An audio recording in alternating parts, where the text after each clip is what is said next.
Yeah. You could say, you're going to doubt, and that makes sense. Don't say it.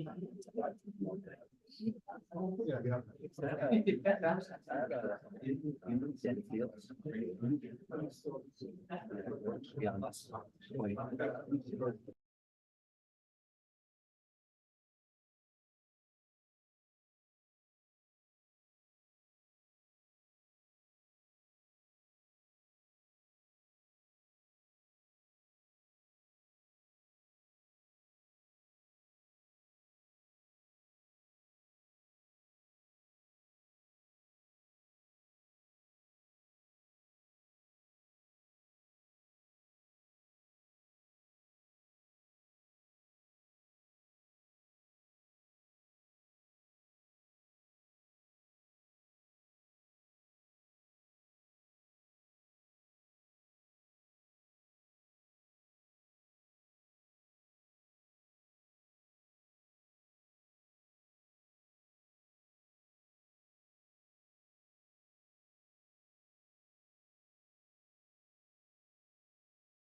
Okay, are we ready, folks? Yes. Excellent.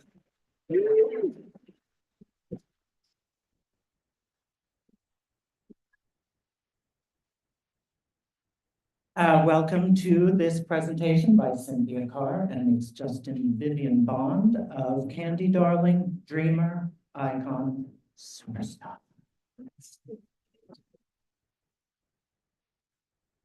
My name is Greg Newton. My partner is Don Jokum, and we are the founders of the Bureau of General Services Queer Division, which is short. Which is the bookstore right downstairs in room 210. And the Bureau, as you probably know, because we hit you up for donations on the way in, we are an all-volunteer bookstore dependent on donations and sales to keep this boat afloat. We have Jeffrey Bridgman and Ryan Warden as volunteers today helping us out. And thank you everyone for making donations. If you didn't sign up for our email list and you would like to, you can do that at the back of the room or on our website, bgsqd.com. And you'll get an email every other Monday about our upcoming events. And our regular store hours are Wednesdays through Sundays from 1 to 7 p.m. So before I bring Cynthia and Vivian up, I wanted to read a land acknowledgement and a call for a ceasefire. So the Bureau acknowledges that our organization operates on the unceded land of the Munsee Lenape. We encourage you to join the Bureau in signing up to make a monthly donation to the American Indian Community Houses Mannahatta Fund. The Mannahatta Fund, according to its website, is an invitation to all settlers and non-native people who wish to acknowledge the legacy of theft and genocide that comprise the history of New York City and the United States. And you can find out more at manhattanfund.org. We also want to recognize that today, April 7th, is the 184th day of Israel's genocidal campaign against the Palestinian people, funded by our tax dollars and enabled by our government's unwavering support. We hope that you will join us in calling for an immediate permanent ceasefire, an end to the siege, and an end to the occupation in order to stop the collective punishment of Palestinians and to ensure the swift delivery of much needed food, water, medicine, fuel, and medical aid to the people of Gaza. And now it is my pleasure to welcome Cynthia Carr and it's Justin Vivian Bond to the stage. Please give them a very warm welcome.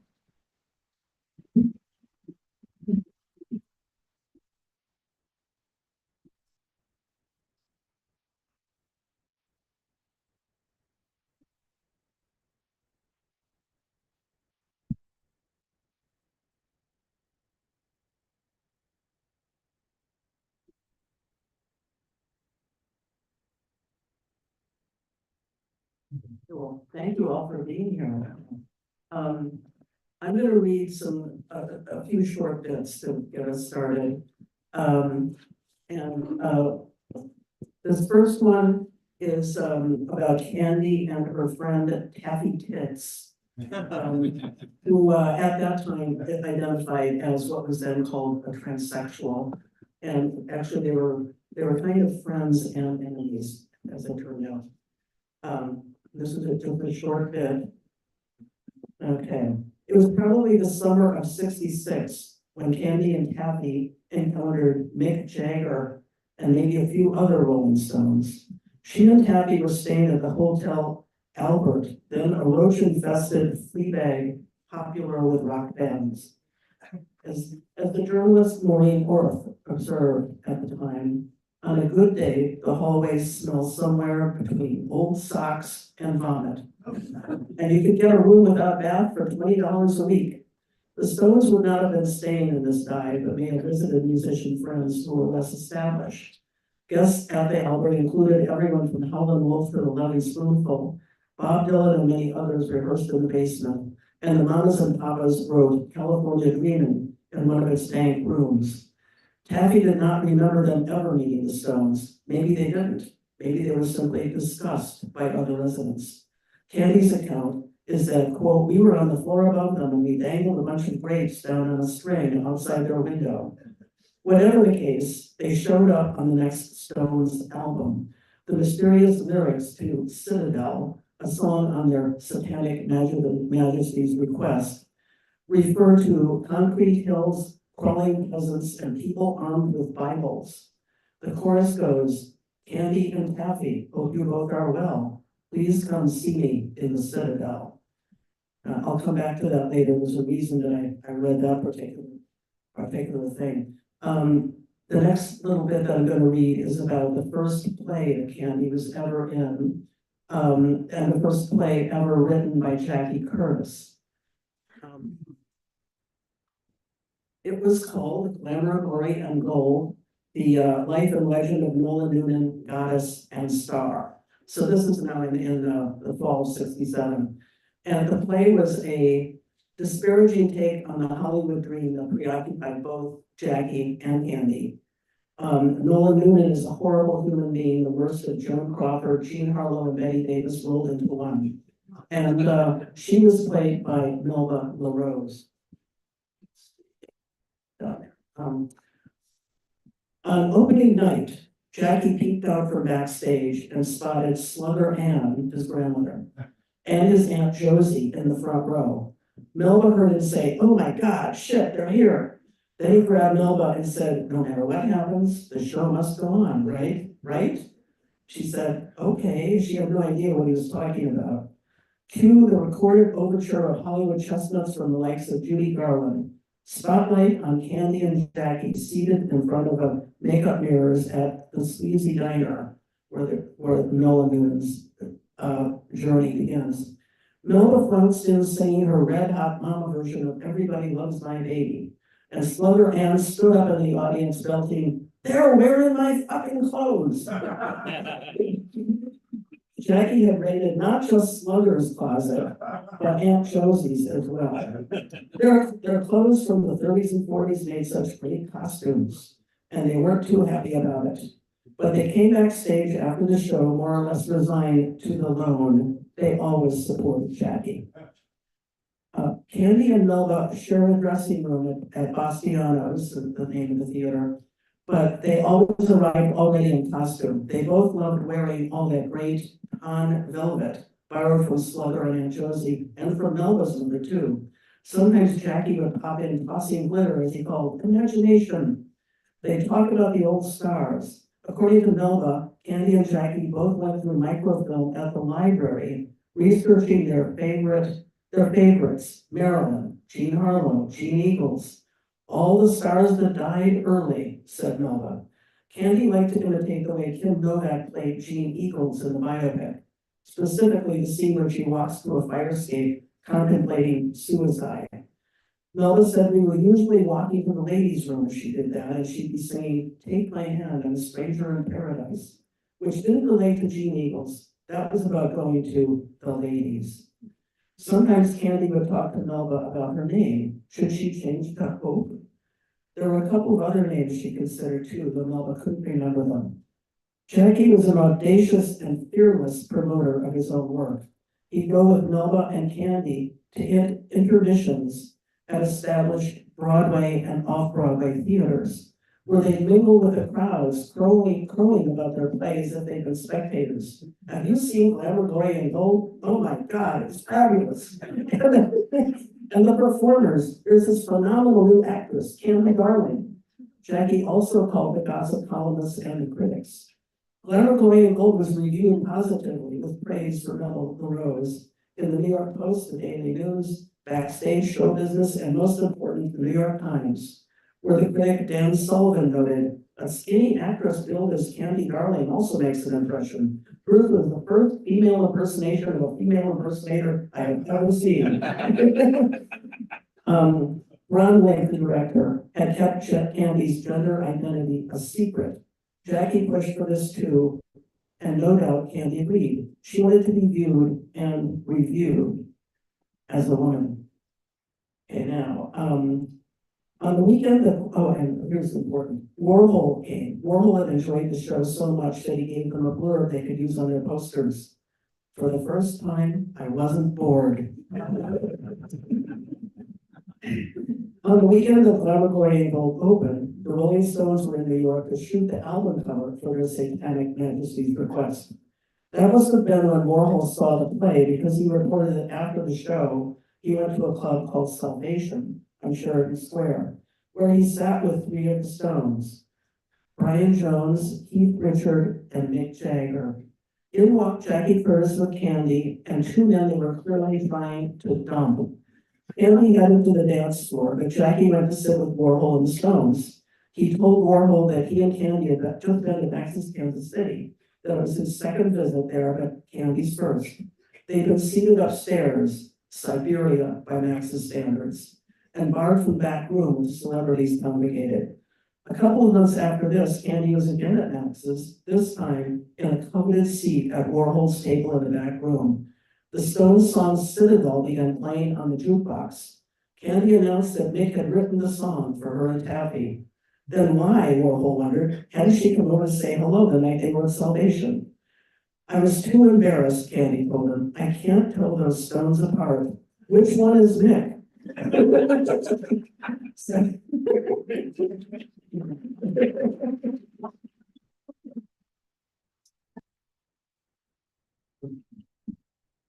Well, thank you all for coming today. I'm so excited to be here with Cynthia Carr. Has anybody read the book? Yeah. Yes. And also, Vivian did the audiobook, which is fabulous. Yeah. Thank you. So I, of course, read the audiobook and had so many questions because, well, I was trying to make sense as I read it, which was difficult because it was the first time I read it. So I was reading through, doing the best I can, but some things were, stuck in my head more, and some things impressed me more. So now that I have you here, I have a few things I'd like to discuss.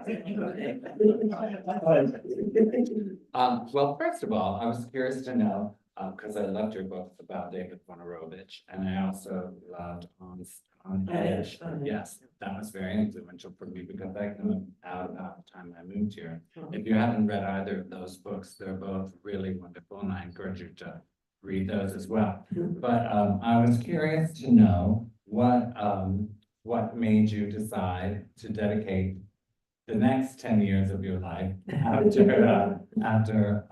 If Fire in the Belly came out. What made you decide to do the book about Candy Darling? Well, Candy had a good friend named Jeremiah Newton. He asked me to do it. He called me up and said that we had been at this sort of odd award ceremony called the Acker Awards. And I had won for the book on David. He won for his documentary about Candy called Beautiful Darling. So he called me the next day. He said, I don't know who you are, but when I saw you on the stage, I decided you're the person who should write Candy's biography. And I wasn't sure that would work for me, but I went to visit him. He died last November, unfortunately, but he did live in my neighborhood, Alphabet City. And so I went to see him, and he had quite a few things of Candy's, like pictures, journals, letters, things like that. But what really motivated me was hearing his stories a few stories about her, about the fact that I didn't know that much about Candy at that point. I knew the glamorous image of Candy, but he told me things like she would go back to Massapequa Park where her mother lived, but she never had a place to live of her own. So she would go back sometimes to Massapequa Park, but her mother would tell her, don't come until it's dark, don't let anyone see you, don't answer the door. And I thought, oh my God, I mean, it was so at odds with the image that I knew. And I thought, that's a story, and that's something, I don't know, I thought people should know about this. And it's just a small illustration of what transgender people were going through at that period. And there weren't many publicly known. I mean, there was Christine Jorgensen, But, apart from her, she ended up moving to Massapequa, actually. So young Candy would go over and found out where she lived and would go stand in front of Christine's house, hoping that she might appear, which she never did when young Candy was there. But that's what motivated me, that there was this level of suffering that I think people don't know about, that it was just there every day. And, so I thought, okay, I'll do this. I didn't expect it to take 10 years, which it did, but, you know, that's why. Well, it took 10 years because it's clearly very well researched. And I'm so grateful to you for doing that, because I, of course, also knew about her glamorous image, and I could only imagine what she went through, and of course, what trans people still go through. Yeah. So when I was reading it, I'd have to just take breaks, just because I'd be sobbing. Because, and there's so much of it's so funny, Right. and so many entertaining characters passing through it, but when the hits come, they are really painful. Yeah. So I thank you for not pumping punches. And so I also wanted to ask you about, you know, as even, I mean, I'm 60, so I was she died in 1974, so I would have been 11 when she died. So in the time since I've been an adult, so this is long after that, the way that just language around being trans has progressed and changed, and every generation stakes its own claim to language. But how did you navigate the linguistic changes? Because if a young person from today would be reading some of the things that were in the book, said by people in the book, it would seem like they were using hostile language. And sometimes they were, and sometimes they weren't. But when I read the book, I could pretty much tell by your writing which ones were hostile and which weren't. And I just wondered how you negotiated the language changes over the years within the book itself. Well, one thing that comes to mind first is that Candy would have been identified then as a transsexual. The word transgender was used more like, I think, starting in the early 90s, that word was used. But in Candy's time, you were a transsexual, and she never called herself that. I did try to find any places where she wrote about that, but she just didn't say it. So people like Andy Warhol would address her, and he would call her a drag queen, but like the best drag queen he loved drag. He thought she was the best, because she really seemed like a woman, you know, but from him, it was not hostile. It's just that she never corrected him, so I'm not a drag queen, although she was offended to be called a drag queen, she did not like it. But she just didn't go there. Also, what's changed the most is all the pronoun stuff, you know, and when I did at the beginning of this, after I was just about finished, I was working on the intro. Sometimes I write the intro last, actually, but I decided, okay, the pronoun thing is really confusing in a way. But what I did was I interviewed 10 people in the trans community, or very close to the trans people who know lots of people in that community, or, you know, all people who would have something to say about this. And then I got this idea that some people still want to be, they want the old name to be acknowledged, because that's what they went through. That's part of my history. It was horrible, but that's what happened. But others would say, you know, you can't call me by that old name, because that's really offensive. And that's like an assault, and you can't do it. And then I thought, well, what would Candy want? And I knew from, one thing that came up was that at the very beginning, I talked about this conversation she had where someone asked her for her, quote, real name. And she didn't answer. She just said, what's real about a name? which I thought was amazing, you know, and then, she later, like when she was dying and she knew she was dying, she did tell her then manager, Jane Friedman, who is here with us today, I want my name changed because I don't want that old name on my headstone. So I thought, okay, that's, Candy would not want to be called that, so I'm gonna call her Candy.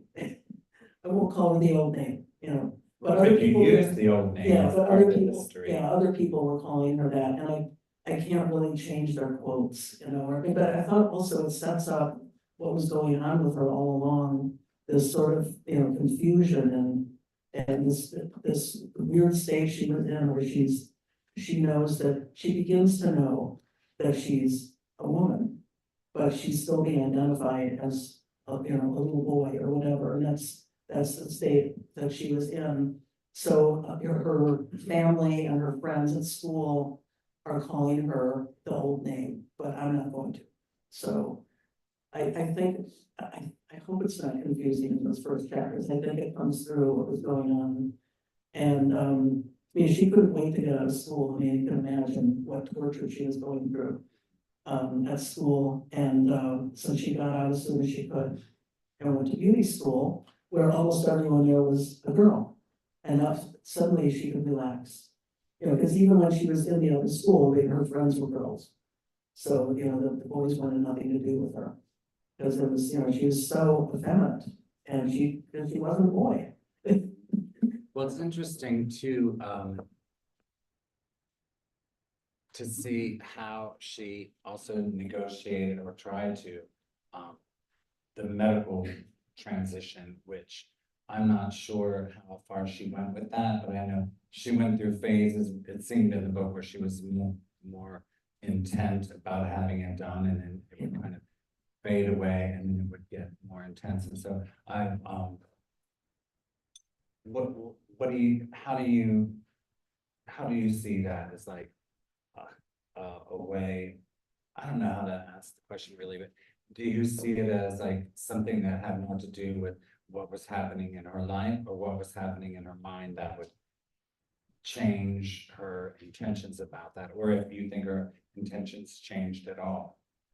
Well, I noted that she had the first line I found in an old journal. She talked about, I want an operation. She was 17 when she wrote that in one of her journals. And it would keep coming back. It wasn't that easy to get the operation at that point in this country. And like she had this friend named English Pat that she had been hanging out with in New York, but English Pat went back to England and then they were writing letters to each other. And partly it was about like, can I get the operation there? You know, and then it's something that would come up that she would be thinking about it. Holly Whitman had gone down to Johns Hopkins, which was the only place you could get that this gender affirming surgery at that point.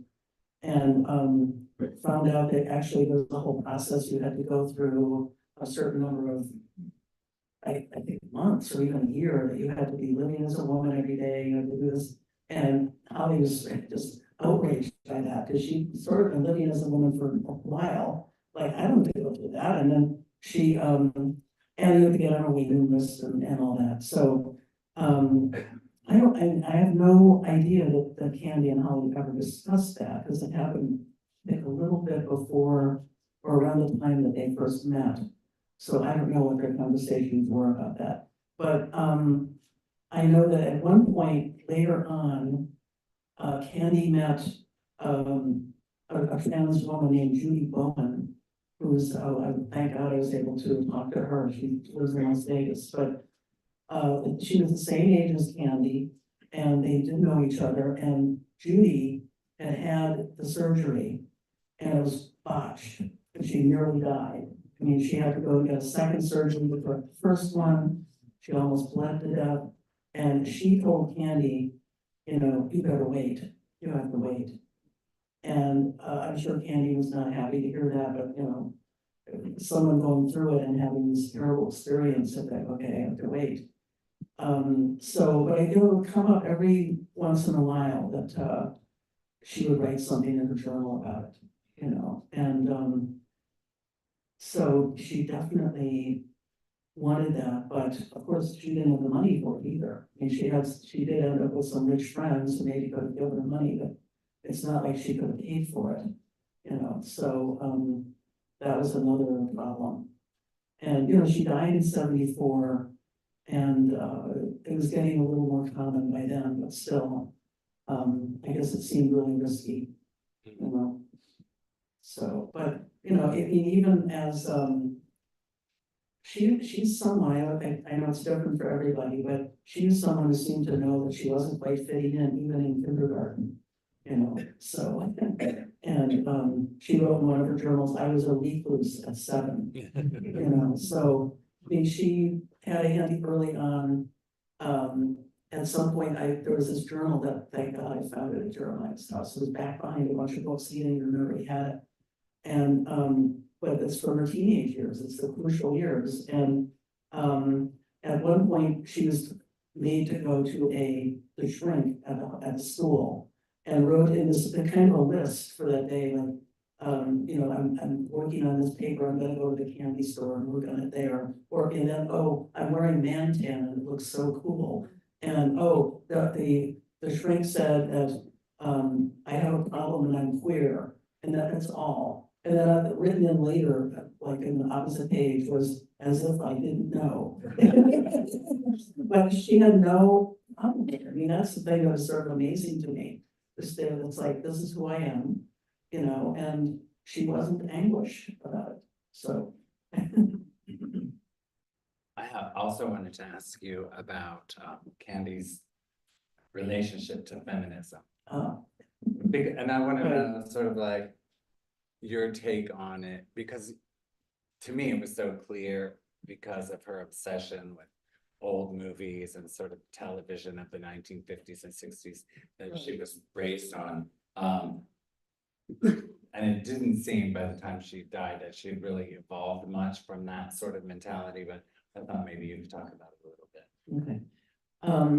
Well, here, the way I think about it is, she knew she was a woman, and she started adopting all these things that she felt this is what women go through. She would even carry Tampax with her sometimes. And it seemed, you know, like women get beat up or women get this, you know, that's what happens if you're a woman. And, so she had this certain category she was trying to fit into, and of course feminism comes along and is trying to destroy the category, you know, and she just hadn't figured, I mean, you know, she had just turned 29 a few months earlier. And I like to think that if she had lived longer, she would have seen things differently. But it's like she hadn't really realized that, you know, getting rid of the binary would be an advantage for her. But of course, a lot of people in the movement didn't understand that either. And she hadn't figured that out, but I know it leads to these funny moments where, like, she was taken to the town hall event that Norman Mailer set up, where the infamous moment with Jill Johnston, who was at that point one of the only out lesbians in the mainstream media, and Jill was up on stage talking about how all women really are lesbians, and then you know, Norman Mailer kind of shut her down and said, you've had your 10 minutes, which she hadn't. And you can see this old, it's called Town Bloody Hall, it's on YouTube, you can watch it. But so at that point, a couple of friends of Jill's climbed up on the stage and rolled around with her, and Norman Mailer was going, Jill, be a lady. And so, and Candy was in the audience with Bob Colacello, and was saying, that's no way for a lady to behave, and she was sort of agreeing with Norman Mailer, you know, like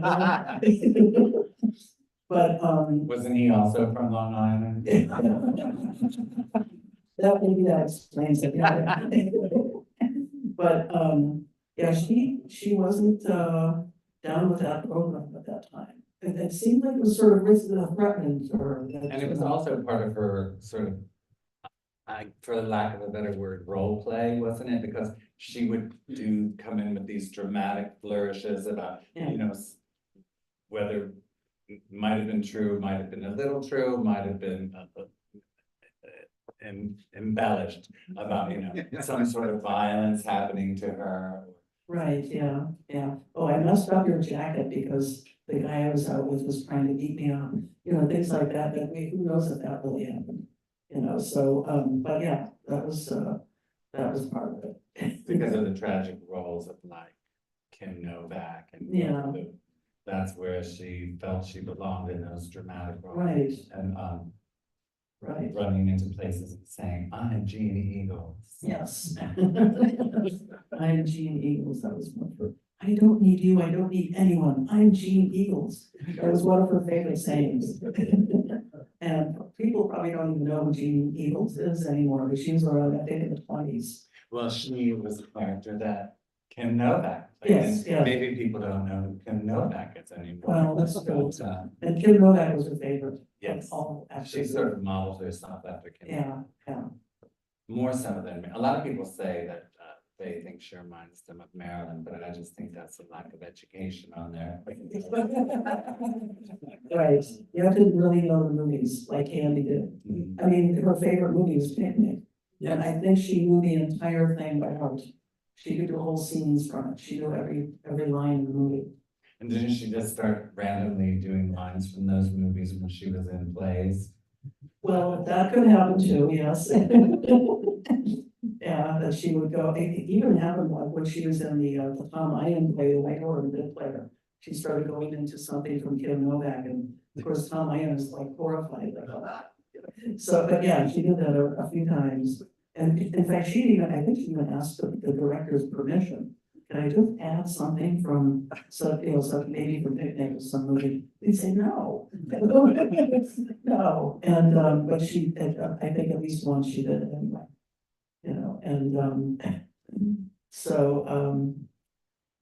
Yes. Well, to talk about Walk on the Wild Side, I mean, first of all, she's probably the most famous person for having ever given head. And that song was about Holly, Jackie, and Candy. And the mythology around them is that, you think of whether I want to know the sort of reality of their relationships, because I think most people think of them together. Right. Not only because of that song, but because they were Warhol superstars around the same time. And they were 3 degrees of gender expression, Mhm.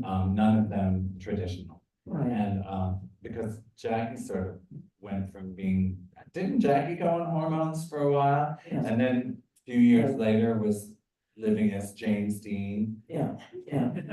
Yeah, Jackie at this point might be called non-binary, but given Jackie's refusal to accept any label, maybe who knows? Might have said no to that one too. Candy met Holly early on, when they were both hanging out in the village. And Candy would come in from Long Island, and sometimes she would have dresses stored along the way. It seems like she had kept some at a friend's house along the path of the Long Island Railroad, and she had some stored in a store in the village. And so I think sometimes at that point might have still dressed as a boy, but she met Holly on 6th Avenue, right near Bleecker and 6th Avenue come together there. And that was sort of a place where at that point a lot of the gay people were hanging out. And so Holly just noticed her. It's in Holly's biography, memoir called A Low Life in High Heels. And Candy was being kind of a snob to the guys who were hanging out, who were there. And Holly had that opinion of Candy for quite a while, that Candy just thought too well of herself. And but they did become friends. And then Candy would occasionally take Holly out to Massapequa Park, and there was a sewing machine there that her mother had, and they would make dresses. And as I think Holly put it, we just had fun being girls together. And they would talk about guys or what fashion models they liked, all that kind of stuff. And but but then Candy would say, well, let's pretend we're going to a premiere. I'll be Hedy Lamarr, and you could be my friend, Jonathan Hicks. And I was going, why can't I be Hedy Lamarr? Wasn't her idea. Right. But, you know, Holly just sort of developed this idea that Candy just felt like she was too good. And so there was always, for years, there was just a little bit of a conflict there. But with Jackie, it was different. Even though Jackie met Candy and Holly, I think the same night they were at, there was this guy who lived on Bleecker Street.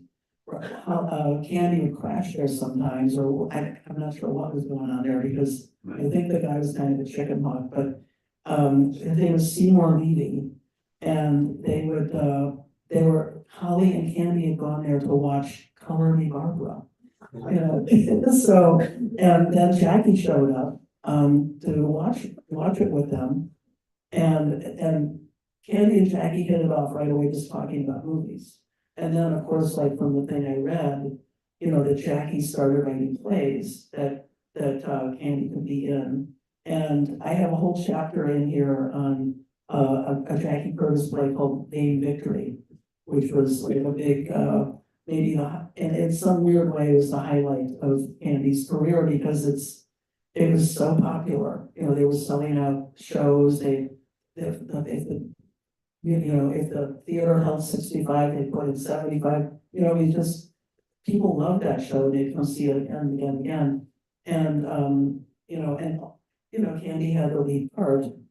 So it was important. She first played a tightrope walker with a drinking problem. And then Jackie completely rewrote the play as a musical.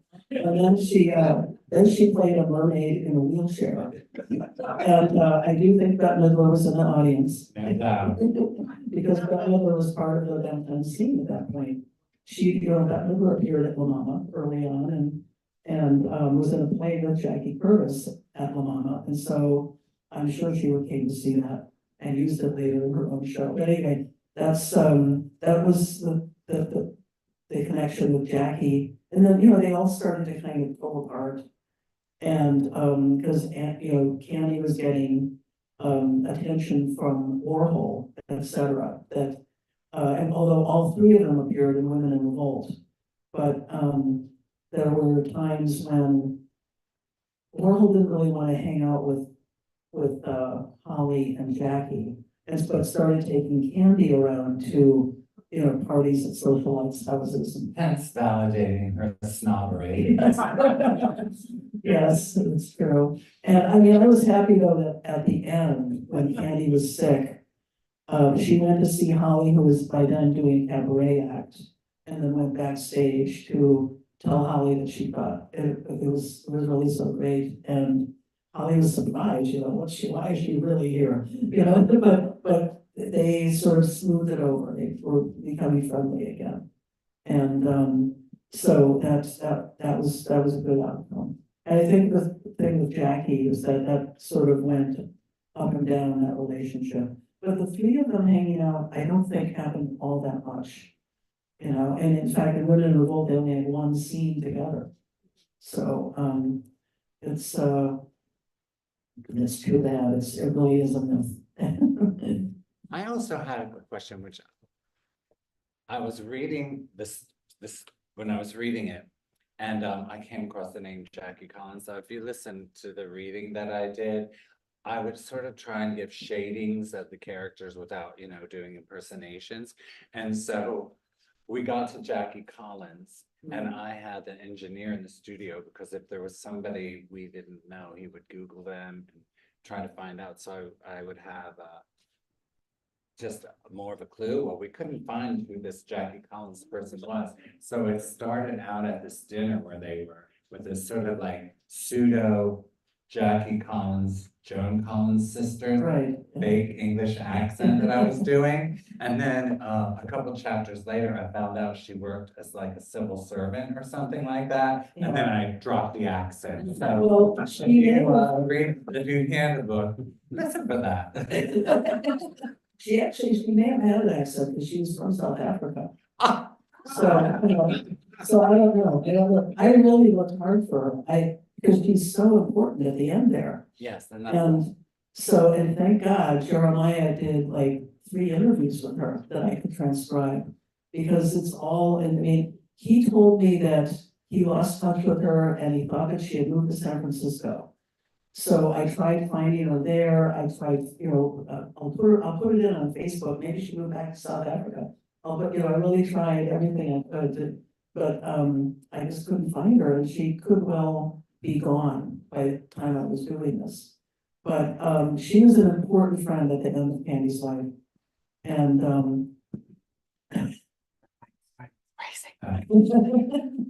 so, I regret that I couldn't find her to get more detail from her.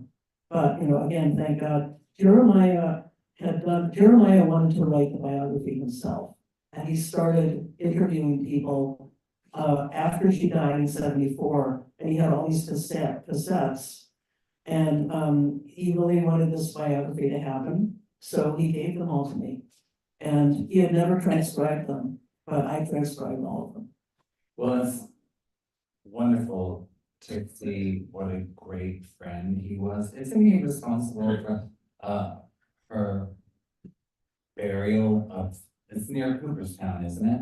I went up there one time and I visited her grave years ago. Yeah, And there's a little, bluebird cage or birdhouse just above her tombstone. It's so sweet.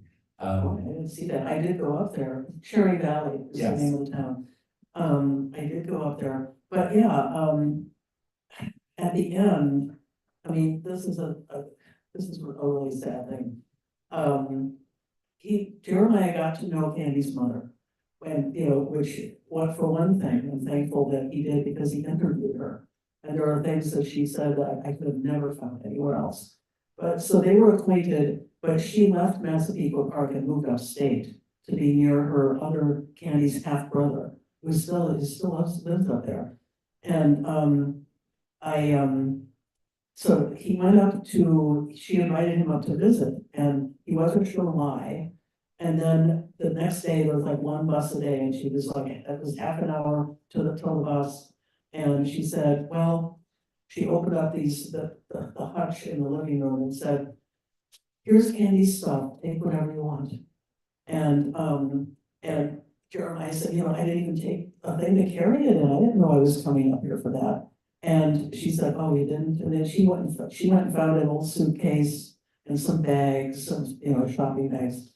And he started piling stuff into them, and then, drove him to the bus stop.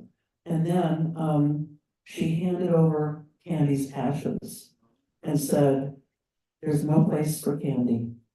She's better off with you. And this is like an astonishing moment, I think, to many people. But, something like, I think sometime, and that was sometime in the 80s when that happened.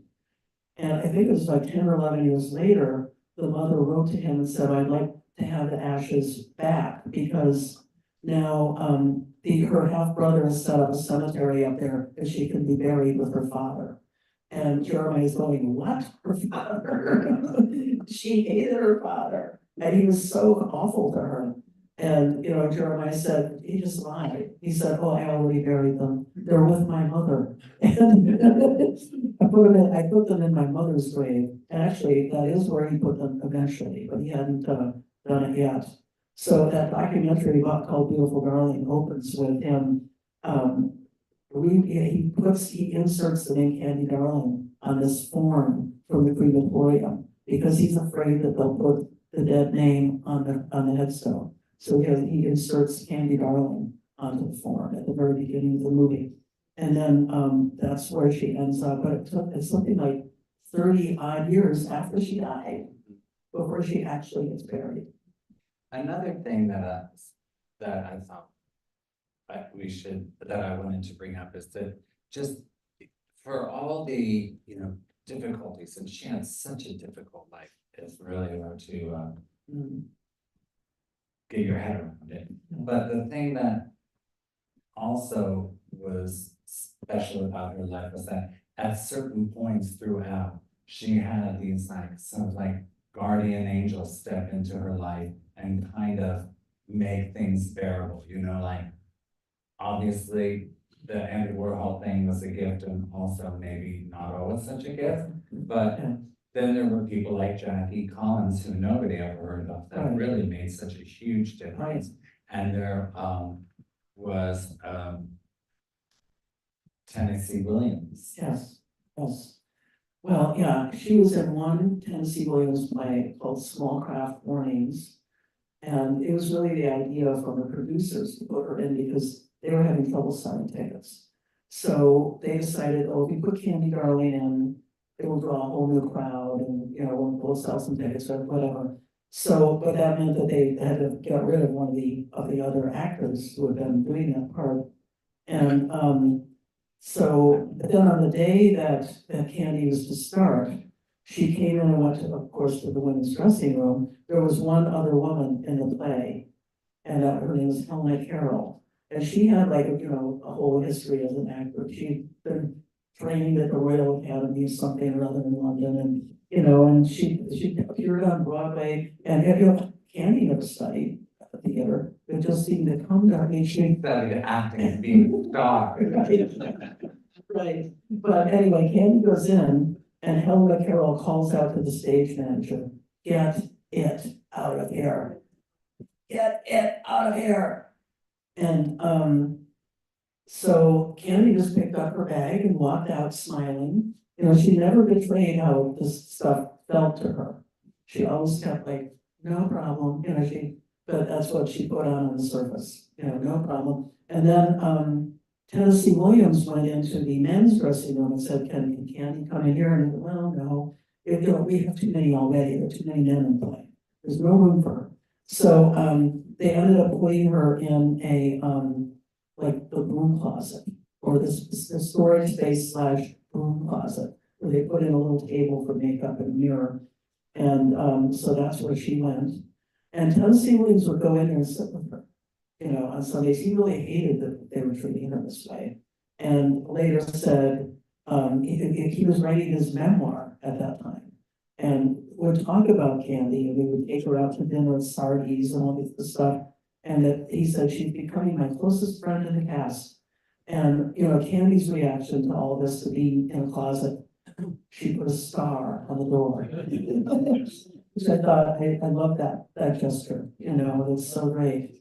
And yeah, and Tennessee Williams, you know, did what he could, and he really took some shit from people about, the fact that Candy was there, which he hadn't been his decision to begin with, but people criticized him. But he thought she did a great job, you know, he did, and, by all accounts I've heard, actually, she really did well in her theater work, which of course was not, no one had a videotape to record it, but you know, she's in those Warhol films, but somehow I think that she was really better on stage, you know, and that she's more at home there or something. But so, and people thought she did a great job in the Williams play. The people I talked to who had seen it said, "Oh, she's great," you know. So so yeah, he stood up for her, and Well, he was being pretty unfairly treated around that time as well. oh yeah, yeah. I mean, he was, you know, everyone expected another sweet car named Desire or something like that. And so he was thought to be in his decline. And also somebody had outed him, you know, so he was now known to be. I mean, he said, Dick Cavett had been known to cover the waterfront. He definitely was out after that. Yes, so I feel like a lot of criticism he started getting was just pure homophobia, you know, so, but yeah, he stood up for him, so, I thought that was really good. Also, Jackie Collins was there at the end when Candy had died, and the parents show up, including the father, who hadn't even seen Candy in quite a while. Although he did visit her in the hospital, but she was never happy to see him at the hospital. Like, you know, what's he doing here? And, Jackie intervened when a priest came in, because she died at Cabrini. So a priest came in to say, well, there is a place down in the village where people like that can be buried. You know, or you can, a funeral home can be used. And Jackie Collins had showed up too, and she said, no, we're not going there. You know, but the parents were dead set on having that happen, and she climbed into the cab with them. And walked in and said, no, look at this place, no, it's not gonna happen here. And she was determined to get her front candles, you know, where all the big celebrities are buried from. And to me, it's an extremely touching story about how she basically fooled them. Because turns out she lived a block away. She said, oh, we can't come here, but let's go to my house and look in the yellow pages for other funeral homes. So a block away from her house, they stop, and she jumps out of the cab and runs into Frank Campbell's. And so because the mother had a headache, she said, I'll just go in here and get you a glass of water, you know, so you can swallow some aspirin. And so she runs in, and the mother ends up coming, and then she comes back and gets the mother out of the cab and takes her inside and says, this is where she's gonna be buried from. And they asked the woman who was there to help people come in. They said, you know, and Jackie is going, do you know who Candy Darling is? Can she be buried here as who she is? And the woman said, oh, she called from the hospital about a week ago to see if that could happen. And yes, we've been expecting you. So to me, that's just a crushing story. So yeah, that's thanks to Jackie Collins that it happened there. You know, so we have these people intervening, like Jeremiah at the end with oh, she's already buried, sorry. So. And then Jeremiah attending to her legend for all the. Oh, yeah, things, yes, and then yeah. passing it up over to you. Yeah. It was an act of trust, a beautiful act of trust. Yeah. We should all be grateful for. Thank you.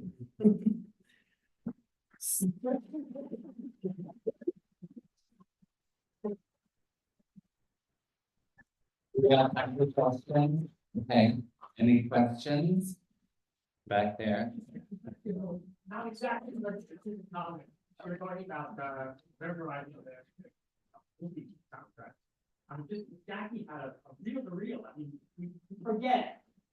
We forget that, well, a lot of younger people just can't conceive that even if you had $1 million movie over and over again, how would you memorize? And Jackie had a reel to reel at the Albert with Breakfast at Tiffany's on it. Oh. And we heard it over and over again. And so Jackie did have it memorized, and that's how, with a reel to reel audio tape. And that's why they could remember all the stuff. I know with Candy, just with more primitive days of television programming, they would sometimes just show the movie over and over. Maybe 3 times in a row on one day, because they didn't have other programming, so she would watch it all 3 times. You know, and gradually over the years got to know it. So yeah. Other questions? Can you talk about how Candy got involved with theater, and then also put in modern terms how the success reverberated around the country? What was the first Candy did? What? Got involved, how Candy got involved with theater, and then how his success reverberated around the country. When she first started, you know, actually the first theater she went to was in New York, was Cafe Chino. And she got to know Helen Hanft, who was one of the actresses who worked at the Chino quite a bit. And they became friends, and she started going there to see the plays.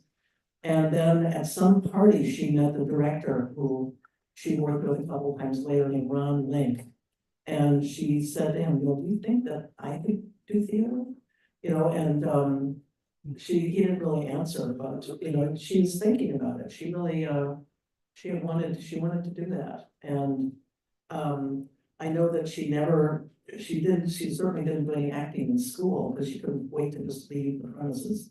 But But she got the idea from Chino that, maybe I could do this. And then, there was one summer when she and Jackie were spending a lot of time hanging out. Jackie had already started. He was in this Tom Ian play called Miss Nefertiti Regrets. And he had played an Egyptian, Ptolemy or something like that. And Bette Midler was in that with him. But he was thinking, I don't really like a lot of this off Broadway. This is the beginning of off Broadway. So he wasn't too impressed with anything except he liked Tom Ian. But he thought, maybe I could write this. And then he and Candy were talking and she said, well, if she would start acting out parts of movies that she knew by heart. And he said, well, I'll write a play and then you could be in it. And she wasn't the lead in that first play, but she was in it. And as for the impact around the country, I'm not sure that first play had I know it was done a few times later, including right when she died, they were doing a revival of it. And it seemed to happen in the old days, like some of those Tom Ian plays got done again and again. And which I think is great, actually. Yeah. I know plays I've seen off Broadway that I'd love to see again, but I don't directly know about an impact around the country, but sorry.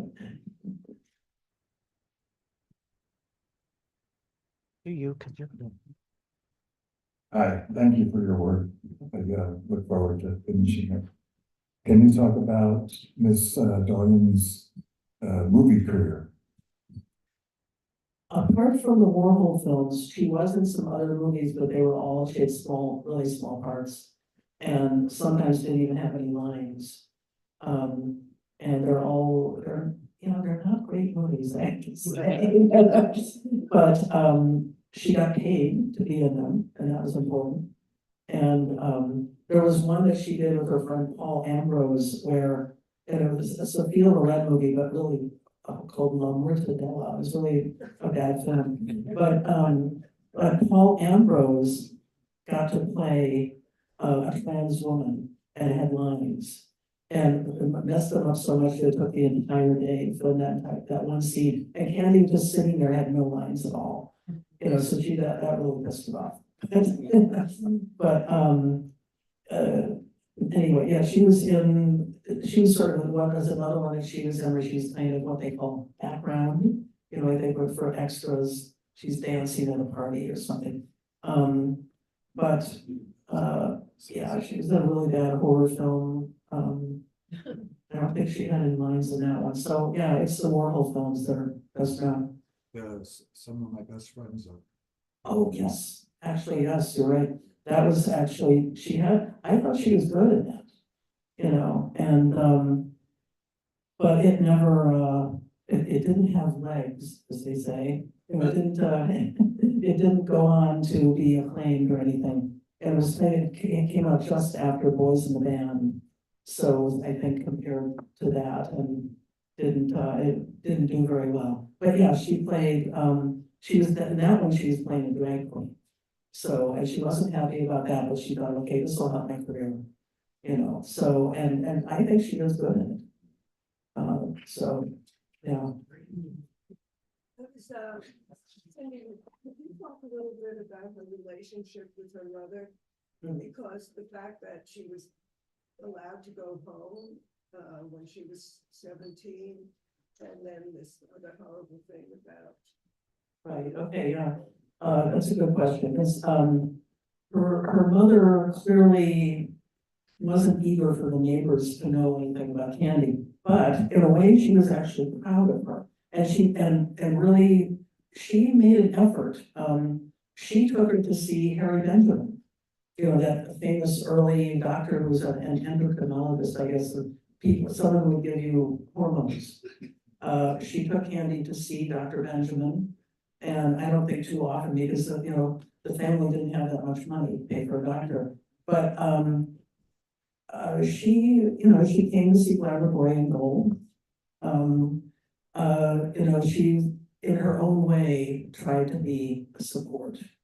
And, but also they were living in this very conservative neighborhood, so she was afraid for the neighbors to know. And you know, this is in like the fifties and sixties. But, she, you know, I think she tried to be there for Candy, you know, in her own way.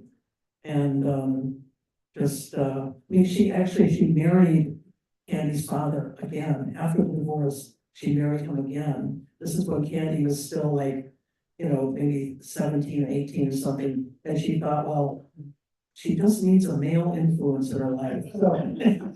So they remarried, and the second marriage didn't last very long, because, you know, he was horrible, but, he was an abusive drunk, basically. And, and Candy never talked about her childhood hardly ever. There were just little bits that would come up in interviews with other people. Like, someone who told me that he'd gone out with Candy to the beach, and she bought some shoes that were on sale. When she got home, the door was locked, she had to ring the bell, and her father came to the door and like grabbed her by the hair and pulled her inside, and just being really abusive with her. But, you know, Candy never talked about that stuff. So, the mother, you know, did another divorce. And then after that, Candy really didn't see him again until she was in the hospital at the end. So, and she was really dismayed to see she didn't want to see him again. Oh, tell the story about the priest. She was like, Oh, okay. She was at Cabrini, you know, Catholic hospital. So I think every day the priest would come by and say, would you like to make a confession? And she'd say, get the fuck out of here. So that was, right, she didn't want to have anything to do with the priest. there's a question back there. Hi, oh, that's loud, sorry. Thank you for preserving this important history, it's really great. I have a question, I inherited a collection of slides that were actually thrown out in East Village many years ago by a photographer who had documented a lot of Hollywood lawn and the Warhol scene. I'm curious if the name came up at all, so I'm trying to find any info I can, or if anybody here named Jerry Lang.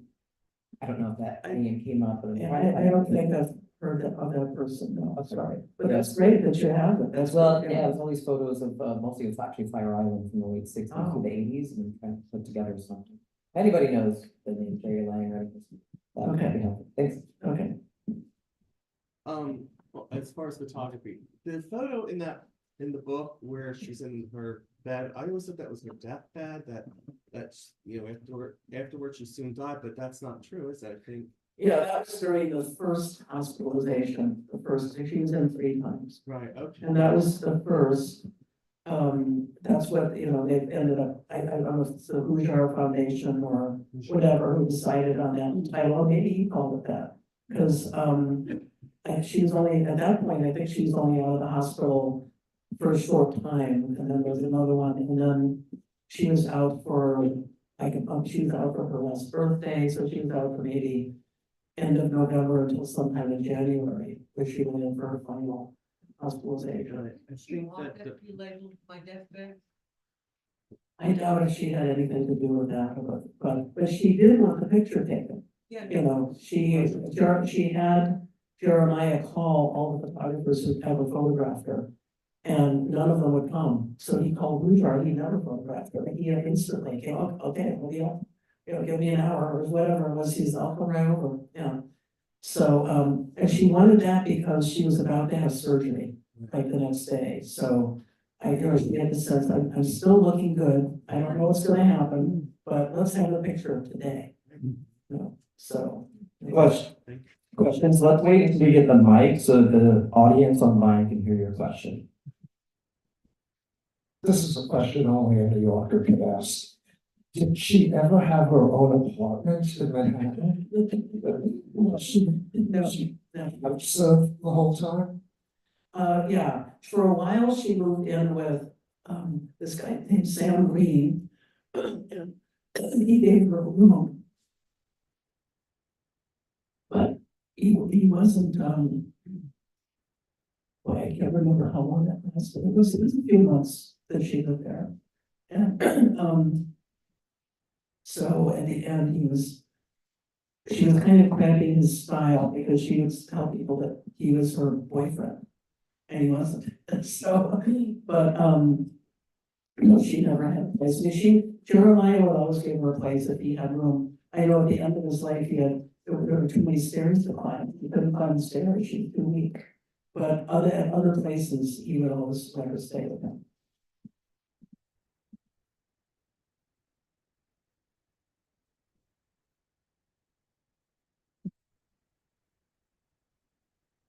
I was, I was curious about the process of the writing, the book, particularly from the standpoint of, with your David Wojnarowicz biography, you knew Wojnarowicz, you were around for, certain, particularly towards the end of his life.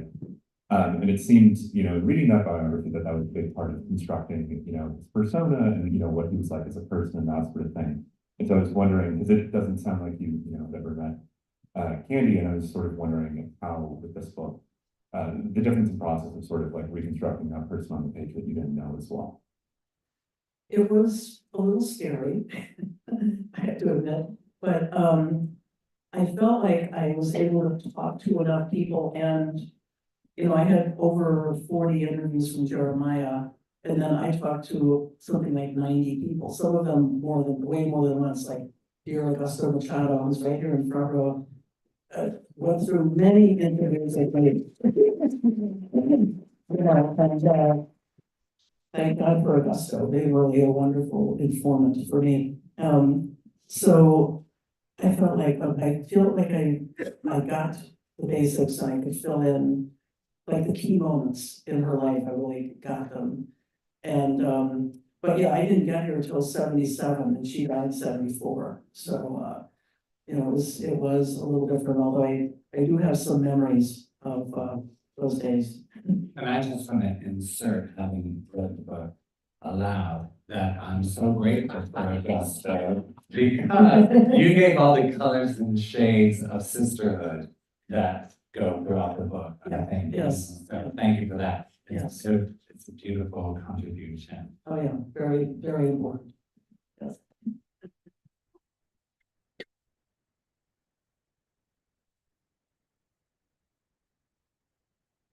It's not a question, it's just that I want to tell a little story about Candy. You mentioned about her mother telling only come at night. It's Christmas Eve 1970, and I was going out to America on the Long Island Railroad to visit my family. And Candy was on a train, we knew each other.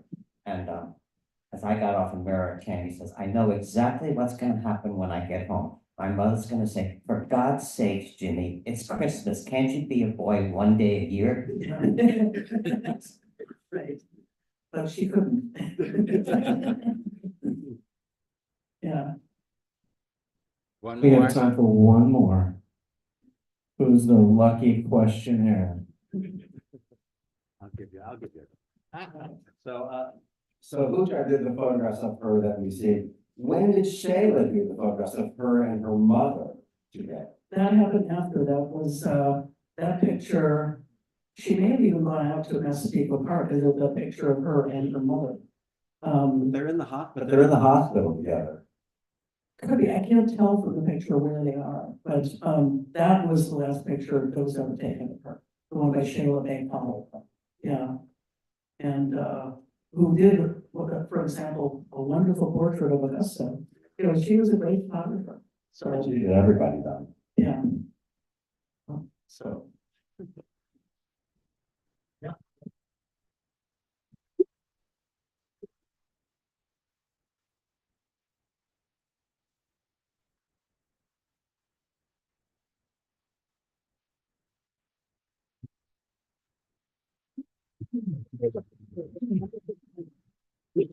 Everybody stay still. You're getting your picture I'm taken. gonna take a picture of It's a the book. portrait. Stay still, taking picture of the audience.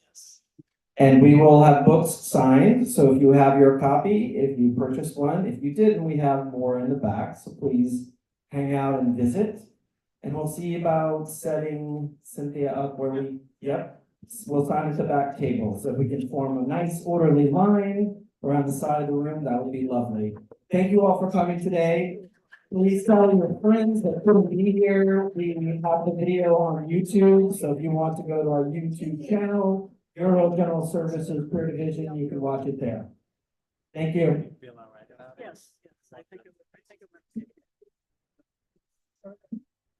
Oh, this.